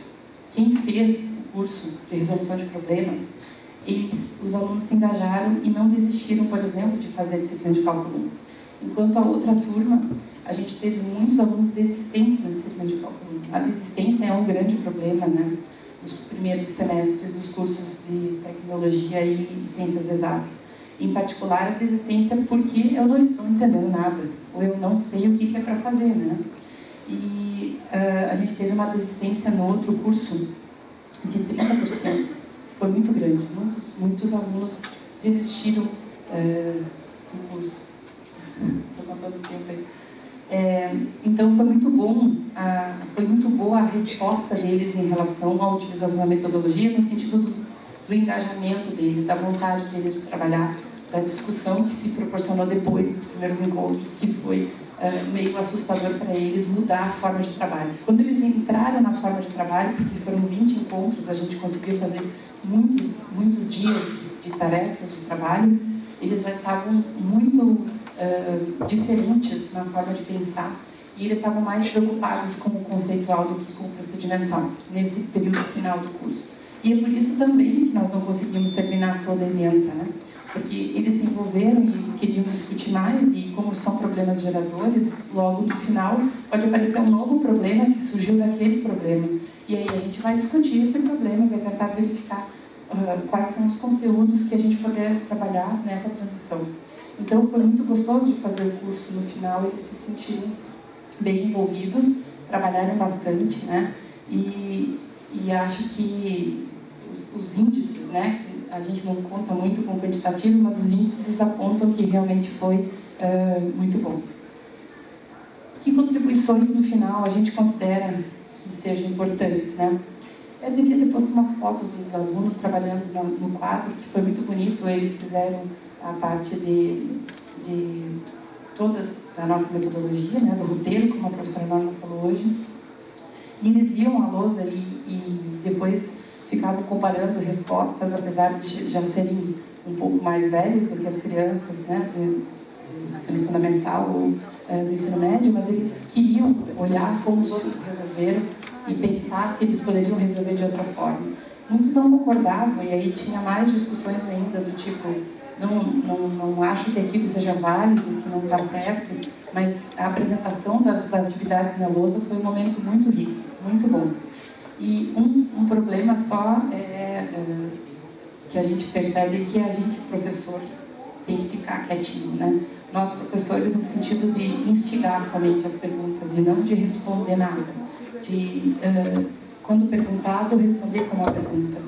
Quando a professora está certo, olha, vamos ver de novo, vamos pensar, veja se você colocou suas ideias corretamente aqui, olha, em algum ponto aqui parece que a gente precisa rever, algumas coisas assim, e não aquela resposta, sim, não, está certo, não está certo, né?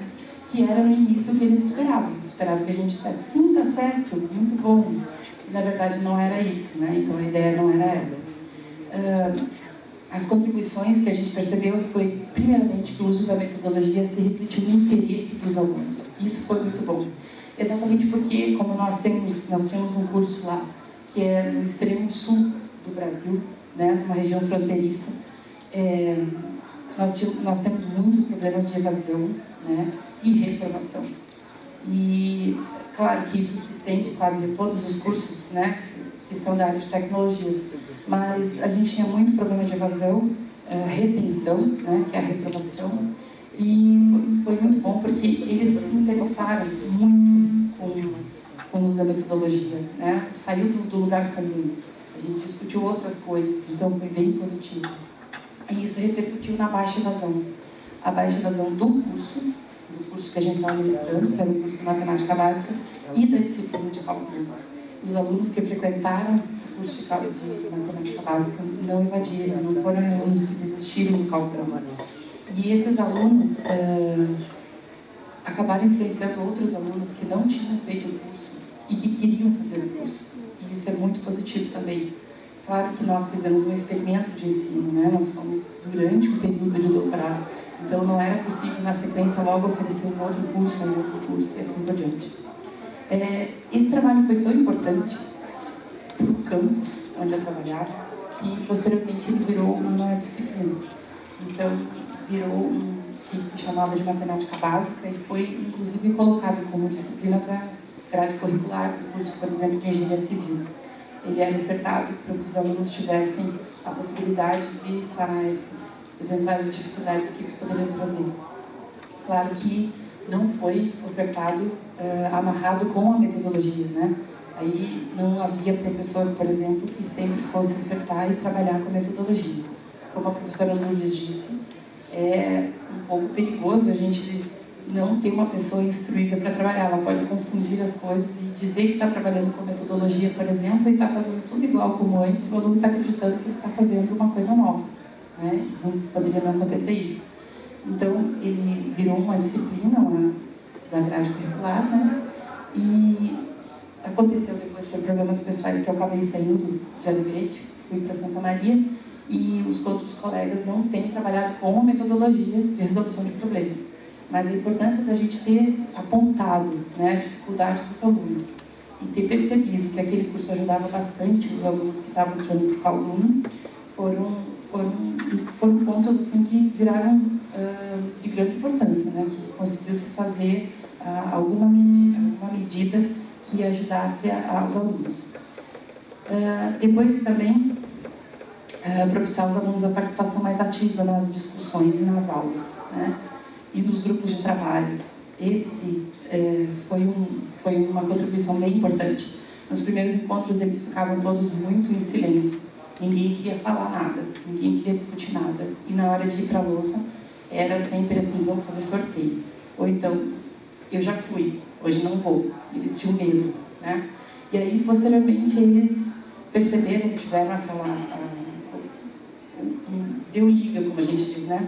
O grupo funcionou, eles começaram a trabalhar mais junto e eles se reuniam depois, posteriormente, eu acompanhei os resultados deles nas disciplinas de cálculo e entrava em contato com eles e eles mantiveram um esquema de trabalho em grupo e isso foi muito importante, né? Porque o trabalho de grupo cooperativo ou grupo colaborativo, que foi um dos trabalhos, por exemplo, que a professora Teresa fez, são importantes para que o aluno se mantenha com participação no trabalho que ele está realizando, né?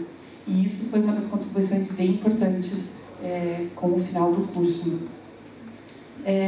Claro, pessoal, que foi um experimento, né? Como a gente diz, foi um exemplo de um trabalho que foi realizado em determinadas condições, mas não invalida a reutilização, a nova utilização da metodologia para outros cursos. Então, a gente não vê o trabalho da transição da educação básica para o ensino superior de forma muito ostensiva assim, no Brasil, né? Não tem muito esse trabalho. A gente se preocupa mais com a formação de professores ou a gente se preocupa com a formação, com a educação do aluno que está lá no ensino fundamental, na educação básica. E a gente não olha muito para essa transição, que não é muito documentada também. As transições que se dão anteriores a essa, por exemplo, da educação infantil para o ensino fundamental, da educação básica, são muito mais documentadas.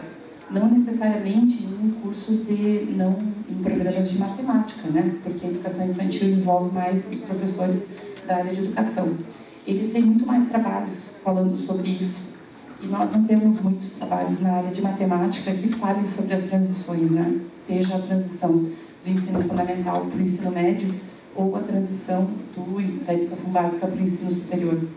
E o meu trabalho, nosso trabalho, meu da professora Lourdes, nesse sentido, foi novo, né? Não tinha nenhum trabalho que realizasse esse tipo de pesquisa.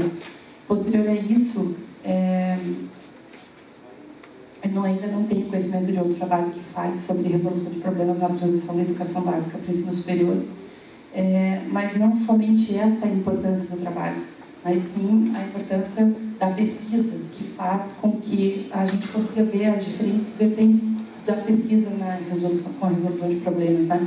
A gente tem muitos trabalhos para o ensino fundamental, a gente tem muitos trabalhos para o ensino médio, a gente tem muitos trabalhos para o ensino superior, e aí surgiu um trabalho onde ainda não tinha, e ainda podem ter outros trabalhos que a gente pode desenvolver, porque como diz a mesa redonda, né, a gente está em contínua discussão. a resolução de problemas, ela tem sido sempre viva e se movimentando. E isso é o motivo de que a gente, com certeza, terá outras mudanças ainda, né? Que são acréscimos para, por exemplo, para o que a gente trabalha no GTEC, que é a metodologia que foi, digamos, organizada, né? Não vou dizer que foi inventada, porque não é esse o nome, né, professor? Mas foi organizada através das etapas que a professora sempre dava quando se trabalhava com os professores, né? Essa necessidade de ter um roteiro. E isso é importante, não quer dizer que o roteiro seja estático. Esse roteiro já mudou e ele pode ainda mudar outras vezes. E existem novas pesquisas que estão saindo aí, como a professora Norma falou de manhã, que, assim como a minha, que foi nova, venha trabalhar com outras áreas, por exemplo, misturando a metodologia com a filosofia, que é o trabalho que o professor Luiz está fazendo. Para finalizar, nada melhor do que a gente ter em mãos o livro, né, que mostra a contínua discussão, que é o livro que está sendo lançado agora e que tem diversas formas de trabalhar a resolução de problemas, não só na prática, né, discute mais a parte teórica. E é um livro bem importante para quem está a fim de trabalhar com resolução de problemas e com a metodologia e ver as pesquisas que estão sendo feitas no Brasil e também no exterior. Obrigada.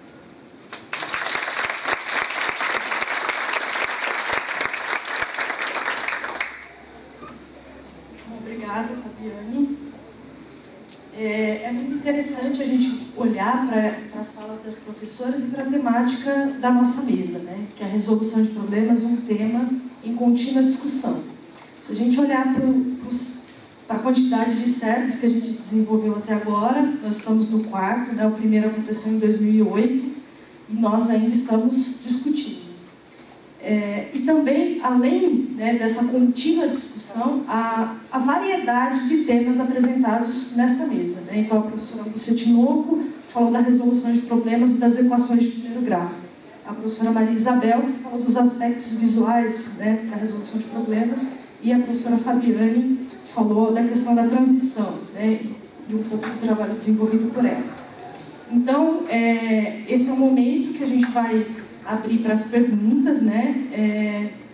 Também acompanhando as perguntas do pessoal pelo Face. Tivemos aí mais de 400 visualizações, né? Então, além do público aqui presente, a internet também estava acompanhando, o que é muito bom, né? Então, eu vou abrir para perguntas, eu pedir ajuda aqui para as meninas.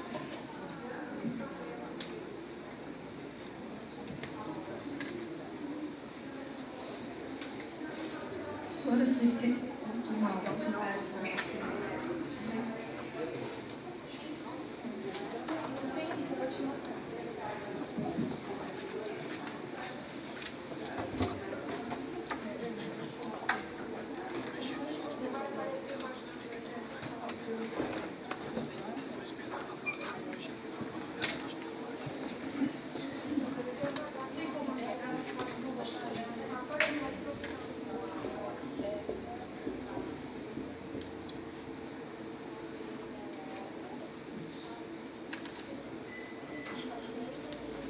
Eu queria perguntar para a professora Fabiane como que foi a inserção na plataforma Moodle?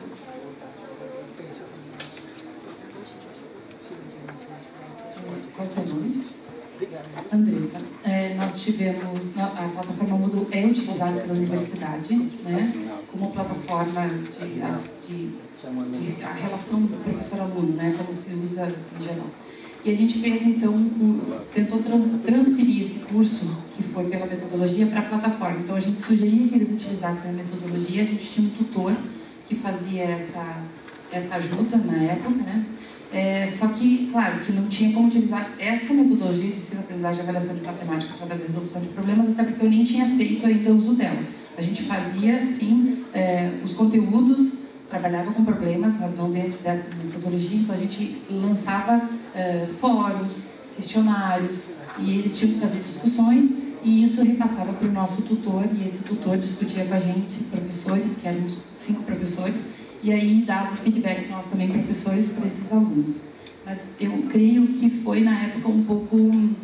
Poderia ter sido melhor, entende? Porque era uma experiência EAD nova para os professores e para o tutor, e também para os alunos. Então, isso aconteceu em 2009. E aí foi ainda uma experiência um pouco nova. Mais alguém por aqui?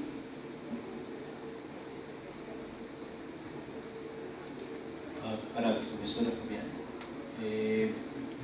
por que essa metodologia que é exitosa não se sigue usando? Porque, professor, eu saí daquela unidade, né? Eu trabalhava com a metodologia. E os outros professores que eram meus colegas de campus, eles não eram da área de educação matemática. Então, eles eram professores graduados e mestres em matemática pura e aplicada. E eles não se sentiram à vontade, mesmo eu dizendo para eles que poderiam ter trabalhado em equipe, né?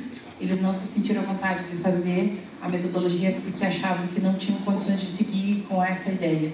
Então, foi esse o motivo, uma pena, né? Mas foi esse o motivo.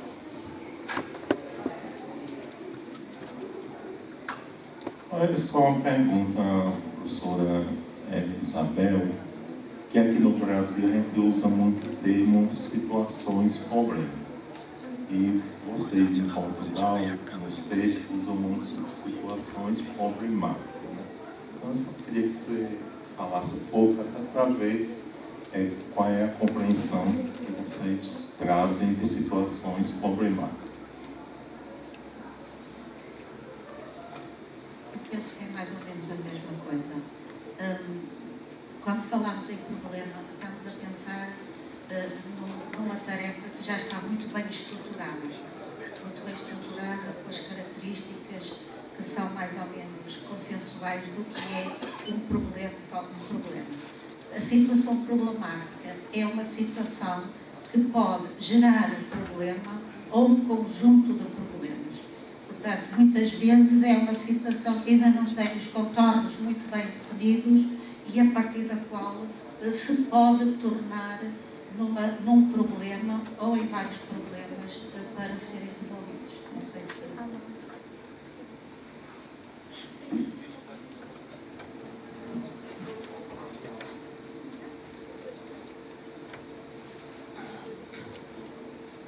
Eu gostaria de fazer uma pergunta, que é um problema que a mim me chama muito a atenção na sala de aula.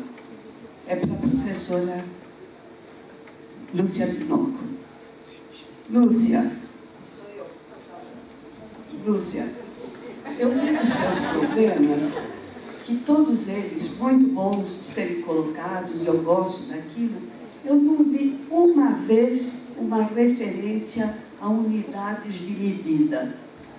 Era 10 mais 10 dava 20, 10 o quê, mais 10 o quê, dando 20 o quê. Eu acho isso porque a gente vê que professor nenhum quase se preocupa com medidas. E no fim dá uma equação, resolve a equação, deu 5, ele vai procurar o que põe. 5 centímetros, 5 reais, aparece só no fim.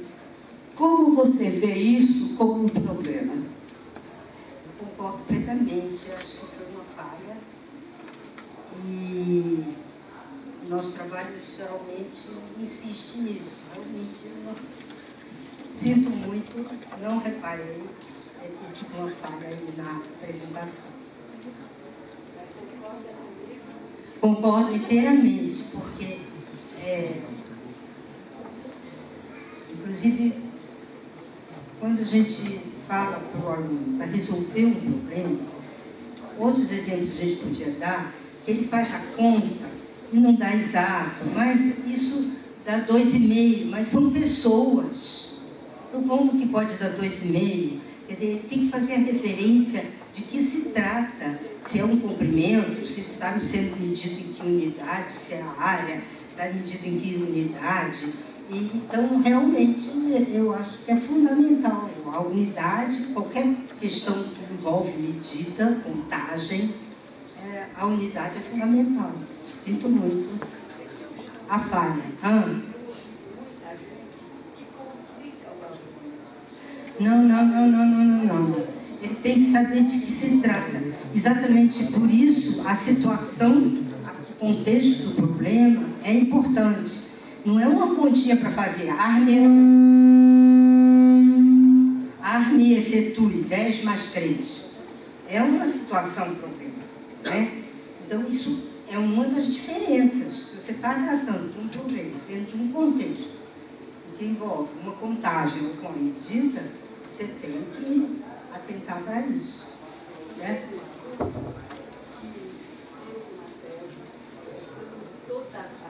A necessidade de usar unidades, porque como trabalhar com medidas? E foi uma tese que ele defenderia, mas morreu 3 vezes antes de defender. E eu tenho essa tese que foi defendida pós-mortem pela banca que viu. E eu vejo quanta coisa boa foi feita e não aparece nem essa tese, porque eu fico muito, cada vez que eu pego naquilo para terminar, eu fico muito constrangida, eu fico com muita pena dele ter morrido e não ter feito aquilo. Então, quando eu vejo necessidade de medida, eu vejo o Valdir e digo, vou defender. Não, foi ótimo, científico poder ver. Bem, boa tarde. Minha pergunta é para a professora Isabel Vale.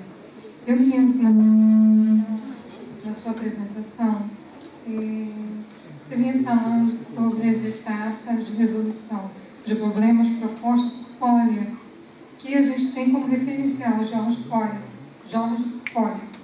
E a minha pergunta é, elas permanecem como referenciais essas etapas até nos dias atuais?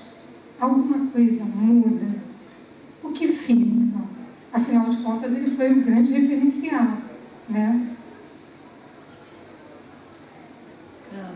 Eu penso que Collier foi o primeiro e a partir daí, sobretudo na década de 80, houve vários autores que se debruçaram a fazer vários modelos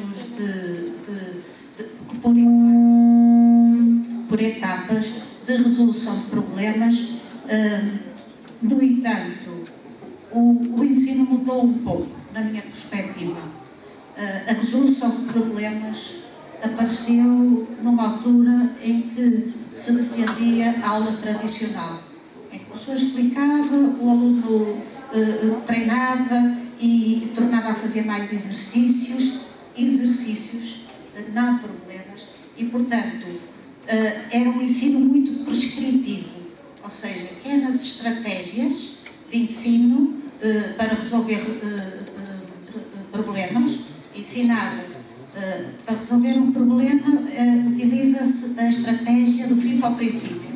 O professor punha ensino para o princípio, depois dava um problema e então os alunos mecanizavam essas estratégias. Assim como os diferentes passos de Collier. Eles ainda são essenciais. Eu, pessoalmente, nas minhas disciplinas, eu já não trabalho, porque apanho os alunos já numa fase mais avançada, mas o trabalho das fases de Collier ainda são trabalhados dentro da sala de aula e com os meus futuros professores no início da sua formação. Porque a primeira fase é fundamental.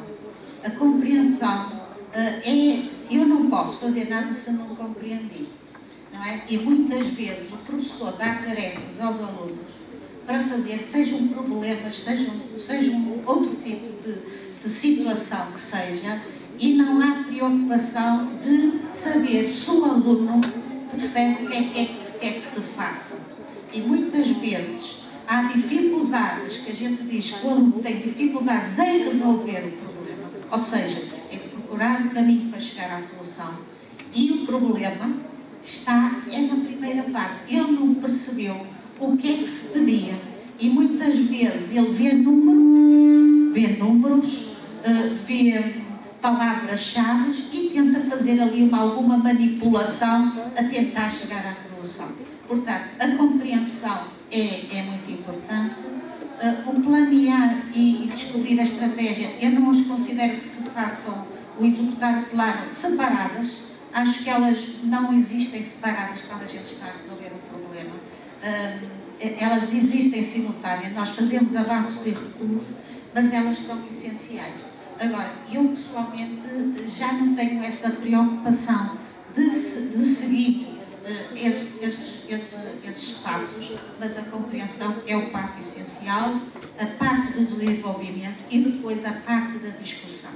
A parte da discussão, para mim, é parte fundamental, porque se nós utilizarmos problemas para introduzir conceitos, fazemos muita discussão das estratégias, como é que chegaram, como é que cada um fez, mas depois a parte matemática, ou os conteúdos, ou os processos que estão envolvidos e que o professor teria como objetivo atingir com aquela tarefa, muitas vezes ficam perdidos, porque depois da discussão não há mais nada, apresenta cada um a sua solução, que é importante. Isso é muito importante porque permite que cada aluno aumente o seu repertório de estratégias.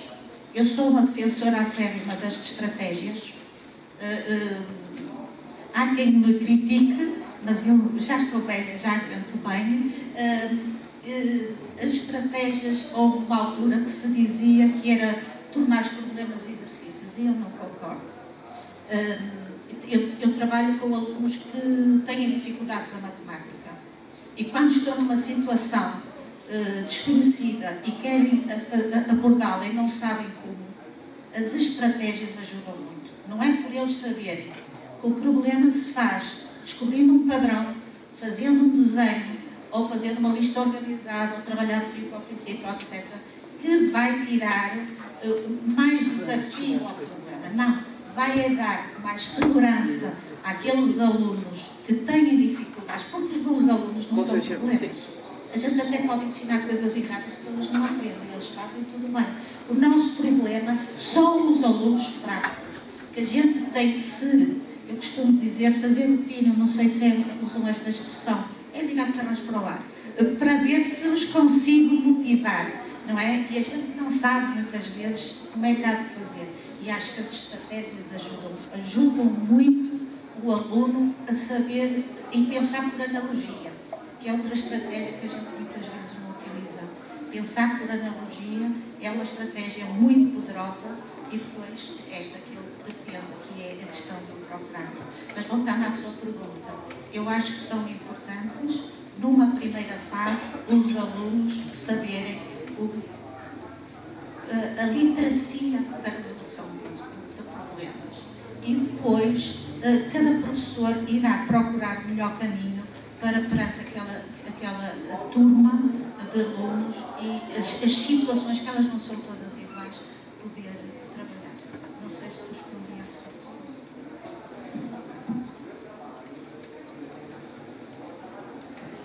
Nós vamos abrir só para mais 2 perguntas.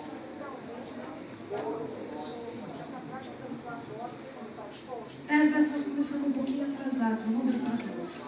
Assim, se tiver.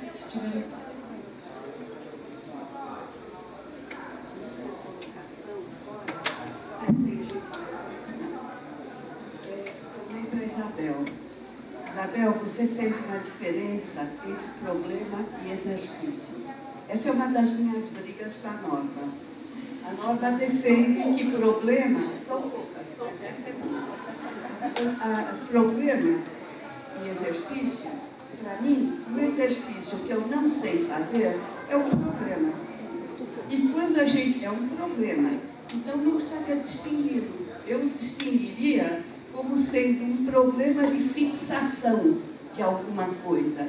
Eu prefiro classificar os problemas do que por exercício como uma coisa que é moleza para o aluno. Ele já sabe, então ele vai repetir aquilo.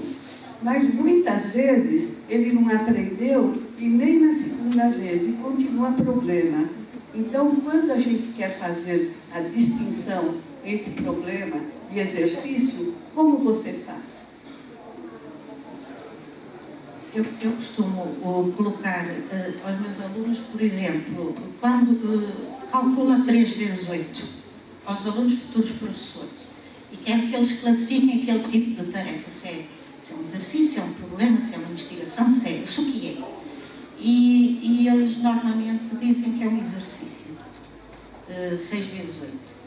E eu pergunto o que é que eles fizeram para responder. E eles dizem, não fiz nada, foi rápido, foi imediato. Ora, eu acho que em matemática nós temos diferentes tipos de tarefas. E quando eu pergunto aquilo que é 6 vezes 8, a resposta é automática. Ninguém está a fazer grandes confusões, só quem não sabe a tabulada, não é? Mas se não souber, tem outros processos para lá chegar. Portanto, a classificação das tarefas, para mim, não é que seja muito importante na perspectiva do aluno, é na perspectiva do professor, para que tenha o cuidado de, quando está dentro de uma sala de aula, não faça sempre o mesmo tipo de tarefas.